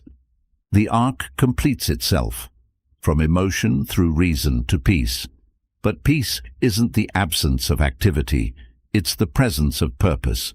It's knowing what must be done and doing it without internal conflict. It's the alignment of necessity, capability, and action in a single flowing movement. Marcus Aurelius, writing by candlelight in a cold tent on the Danube frontier, surrounded by war and death, found this peace, not by escaping his circumstances, but by fully inhabiting them, not by feeling ready, but by being present. The still point wasn't somewhere else. It was where he was, in the center of chaos, doing what needed doing. You don't need to feel ready. This might be the most liberating truth you ever encounter. Readiness is a feeling, and feelings are weather. You can act in any weather. You can begin in any internal climate. You can start from exactly where you are, with exactly what you have, feeling exactly how you feel. You only need to begin. But beginning isn't a single dramatic moment. It's a continuous practice. You begin again with each breath. You begin again with each choice. You begin again each morning, each moment, each time you remember that you can choose your response regardless of your feeling. The sunrise comes whether you're ready or not. It doesn't announce itself with trumpets. It doesn't wait for perfect conditions. It simply begins, a gradual lightening, imperceptible at first, until suddenly the world is illuminated. Your discipline works the same way, not through dramatic transformation, but through incremental brightening, each small choice adding light until your life is unrecognizably brighter. Picture yourself tomorrow morning. The alarm will sound. Your body will resist. Your mind will generate its familiar excuses. But now you know something you didn't know before. None of that matters. The resistance, the excuses, the feelings, they're just weather in your nervous system. You can move through them like walking through fog. You'll rise, not because you're motivated, but because rising is what happens at that time. You'll move through your morning ritual, whatever you've chosen, whatever serves your life. Not because it feels good, but because it shapes you into who you're becoming. You'll meet the day's obligations, not because they inspire you, but because meeting them is what humans do. And in that doing, that simple, unglamorous, unmotivated doing, you'll discover the still point of power. The place where you're not pushed by need or pulled by want, but simply acting from center. Acting from the part of you that doesn't need permission from your emotions. Acting from discipline. This isn't the end of your story. It's the beginning of your practice. Every day for the rest of your life, you'll face the same choice: to wait for motivation or to act from discipline. To be governed by feelings or to govern yourself. To drift with the current or to row toward your chosen shore. Some days you'll fail. You'll choose comfort over growth, ease over effort, the familiar over the necessary. This doesn't make you weak, it makes you human. Discipline isn't perfection, it's practice. It's returning to the path after you've wandered. It's beginning again without shame, without drama, without needing to feel inspired about it. The figure stands as the sun rises, breathing, steady, awake. Not a statue. Statues don't breathe. Not a machine. Machines don't choose. A human being, fully present, fully aware, doing what needs doing regardless of internal weather. This figure is you. Not tomorrow, not when you're ready, not when you finally feel motivated. You, now, in this moment, with this breath, with this choice. You are the still point. You are the power. You are the discipline you've been seeking. The world spins on, chaotic, demanding, never stopping. But you've found the center, the eye of the storm, the place of power that doesn't depend on external conditions or internal feelings. You've discovered that discipline isn't something you achieve, but something you practice. Not something you have, but something you are. Every breath is an opportunity to return to this center. Every choice is a chance to practice this power. Every moment is an invitation to begin again. You don't need motivation. You never did. You need what you've always had, but perhaps never recognized. The capacity to act regardless of feeling, to choose regardless of circumstance, to begin regardless of readiness. You need discipline. And discipline needs nothing but your decision to practice it. Now, with this breath, with this choice, with this moment, begin.